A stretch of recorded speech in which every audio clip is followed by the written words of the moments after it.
Greetings, this is Cristina Lorefice from the Tumbleweed Venture YouTube channel. Yesterday I met with an incredible human being, and he is a pioneer for bridging science with spirituality and reality. And it was a very humbling encounter for me. I was really touched by his presence. His name is Gregg Braden, and he is a New York best-selling author. And I asked him about change because I was curious to know from his perspective what change means and how we as humans can achieve change. Because in my experience as a counselor and a life coach, I have encountered many people that resist change, even though I know it's possible and that we all have the capacity for change. But somehow when we're stuck in a box, when we're stuck in our own judgments, assumption and expectation, then change is difficult to embrace. So let's see what Gregg Braden has to say about change and also about a few other things that we talked about. Enjoy. Away. All right, welcome to the Tumbleweed Venture YouTube channel. I'm here with Gregg Braden, and I managed to get hold of him. Well, she found me in Sedona, Arizona. I'm here speaking at a conference with my dear brother, Dr. Joe Dispenza. Nassim is with us, Harman this week, and we have people from all over the world, Friday, Saturday, Sunday, that are here. We had our first snowfall of the year here in Sedona, Arizona, and it's beautiful and sunny out right now. It's amazing. It's amazing. Yeah, so we snuck away to a little conference room so that we could do this and talk to you. Yeah. All right. So I want to really know from you, Gregg, the book that you wrote, Resilience from the Heart. You talk about embracing changes. Sure. Right? How do we embrace change? Well, the word for embracing change is resilience. And what the science is showing us is that resilience actually begins in the human heart. It is a state of mind, but the biological capacity for resilience begins in the heart. And where it begins, I know you all, I'm going to speak right to you because this is for you. Yes. You all, when you see an EKG, the electrical printout of a heart, and you see a couple little squiggly lines, and then you see the big spike and a couple little squiggly lines, and the big spike. Okay, that big spike is called the R wave, and the time from one R wave to the next, to the next, to the next varies. It is called heart rate variability, HRV. The more HRV, the more heart rate variability we have, the more resilient we are to change, the better we can thrive in a changing world. When we are children, when we first come into this world, we've got tremendous heart rate variability because young people have to figure it out really fast. As we get older, the term is we become set in our ways. And I'm sure you know what that means. We expect the world to behave a certain way, and we expect people to behave a certain way, and that expectation is actually reflected in the heartbeat. Wow. And it becomes so regular from one beat to the next, we lose the variability. So when we lose, you know this, maybe not the science, because the term is that we become set in our ways. So when we are set in our ways, we lose that heart rate variability. What our ancient and indigenous people have always said is that we can regain our heart rate variability. How? In a heartbeat. Tell me how. Yeah, we regain it through a process of harmonizing the heart and the brain, two organs into one system. It's a process of breath, of breathing, of focus, that is practiced by indigenous people throughout the world. And then the laboratory, the Institute of Heart Math and organizations like that have now refined these techniques into very simple techniques. You don't have to go to a mountaintop in a monastery halfway around the world to do it. You can do it in your living room. So the point of this is that the world is changing. And I want you to know that it's not your imagination. We are actually living a time that we haven't seen for over 5,000 years. We're living the convergence. I'm getting goosebumps. Yeah, well, I had too, because we're living the convergence of natural rhythms and cycles. Okay, three of these. Climate change is a fact. It is based upon natural rhythms. If no humans were on the earth, we would still be going through climate change. We are contributing to it, definitely. But as a geologist, I can tell you, I can look into the ice cores of Antarctica and I can see the heating and the cooling of the planet back over 420,000 years. So climate change is one of these rhythms. The economy of the world is going through the completion of a 66-year cycle that many people don't know about. That's another cycle that is coming together. And human conflict follows rhythms and cycles based upon magnetic fields between the sun and the earth that ebb and flow. A lot of people don't know that. Wow. So we are in an uptick of human conflict. The magnetic fields of the earth, as they become weaker, we become less cooperative, more aggressive. And we are in that until the year 2020, and then we start down the other side of the curve. I want to be clear, it doesn't mean that we must have conflict. It means that we are susceptible, we are vulnerable. It also is the greatest opportunity for peace. We are now living the greatest opportunity for peace, because when we know that we're in these cycles, then we can take advantage of what those cycles say. We communicate clearer. We extend the olive branch of peace to our adversaries. And it could be between nations, or it can be between a man and a woman in the living room. It doesn't make any difference. This is about communication between people's hearts.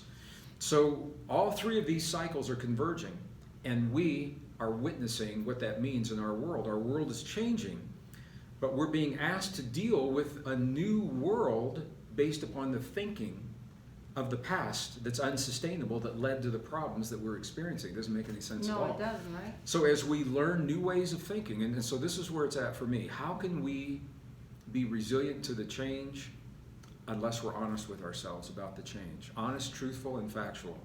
So this is part of the honesty. We are living this convergence of cycles, and it is possible to thrive, not just survive, but thrive in these cycles when we learn to think and feel and see ourselves differently. And the bottom line is, the better we know ourselves, the less we fear change in the world. The better we know ourselves, the less we fear one another. The better we know ourselves, the less we fear our own power, the less we fear ourselves. So this is where science and spirituality come together in a really beautiful way, because the science is telling us of this tremendous potential and capacity that we have within the human body to embrace change in a healthy way. And our ancient indigenous ancestors, they don't know the science, but they know the techniques. And when we marry those together, it gives us a new way of being. And I can't think of anything more exciting. Other than that, there's not much going on. That's it. Wow. Yeah, because change is a big issue for a lot of people. It can be difficult. It can be very, very difficult. My grandfather was 96 years old when he died. My father, I come from a very dysfunctional, alcoholic, abusive family. My father left when I was 10. I know, it's the same family, huh? Dysfunctional, Yeah. I would say. So, and I was closer to my grandfather than I was to my father. And what I know, my grandfather hated change. It was so hard for him. And he actually, when I wasn't with him the moment he died, I was with him the week he died. And he told me the world was changing too fast. He says, I can't keep up with it. Wow. It doesn't make sense. I don't feel like I'm a part of this world any longer. He says, I don't belong. So he was ready to go. Wow. You feel like an alien in your own world. Yeah. Because change was so hard for him. So And you gotta go. Yeah, well, he told me, and I asked him, I said, well, what does that mean? And he said, think about what he saw. He said there was a time the world made sense, and then right after World War II, he said things began to change so quickly. And that happens during wartime because the war pushes the technology. We develop technology during war, unfortunately, to use in the war. But all of a sudden, we had jet planes, and we had telephones, and we had the fax machine. He couldn't understand how you could take a piece of paper and put it into this box, and it comes out somewhere else without the writing. Yeah, if you don't, we take that for granted, but if you, it's crazy. how does that really happen? I don't understand it even now. And cell phones, computers, Right? so all that, he said the world just passed him by, and he felt like a stranger in his own world, so he just let go, he was ready to go. So change can be hard, and we are wired, our nervous system is actually designed to embrace the change if we give it the opportunity to do that. And that is where not the religion, but the spiritual traditions of our past have always helped the people of the time to be able to do that. So if we let go of our judgments and really embrace what the spirituality is saying, the spirituality is about relationships, our relationship to ourselves, to the earth, to one another, to the cosmos, to God, to the future, to the past. And we marry that with the best science of the modern world. I think that's where we give ourselves the edge so that we can thrive in the world of change. So you're kind of already answering the questions naturally, organically, that I wanted to ask you. You answered the spirituality, you just said it. I wanted to ask what is spirituality. You answered that very beautifully. I wanted to ask you about death. What are your thoughts on death? In what respect? Like, do you think that there is a place we go, or according, like, for example, to religion, or spirituality, or where do we go when we die, do you think? Okay, I have not. Gregg Braden's point of view. I have not studied every spiritual tradition in the world. Every spiritual tradition that I have ever studied, they all say the same thing. They say that we're not from here, that this is a temporary world, that this world is the Maya, or the illusion, that we're learning something while we're here for a brief period of time, and then we go somewhere else where we apply what we have learned while we're here. All of them say that this is a temporary or an illusionary world. Modern science is beginning to say the same thing with a different language, and we're science. We just did a conference on this last night. Science is now suggesting that there is a greater probability that what I'm going to say to you is true than that it's not true.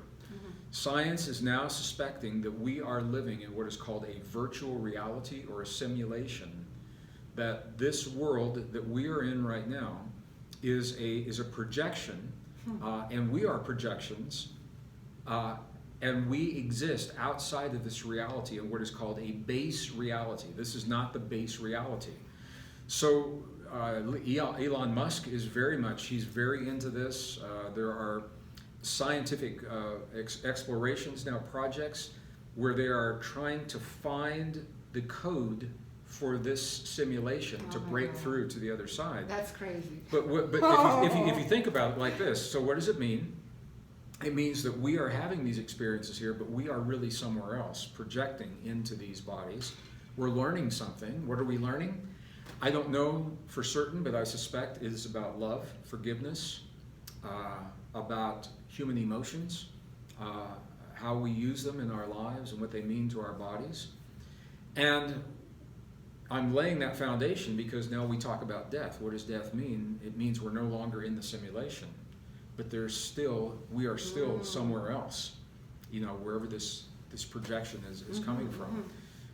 Reincarnation, this gives whole new meaning to reincarnation.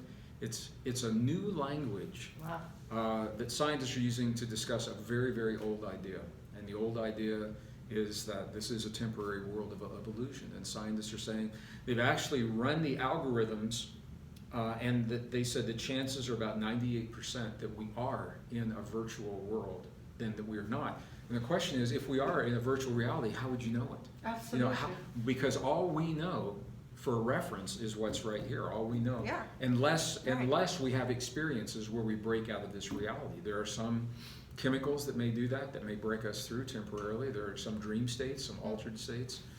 And this is what the shamans and the monks and the nuns and the abbots, in the monasteries, this is what they've always talked about. So I think death may be nothing more than the end of this simulation, and the point where we review what we've learned here, and if we need to come back and try it again for a higher level of mastery, or maybe we don't need to. I don't know. Interesting, isn't it? Very interesting, yeah.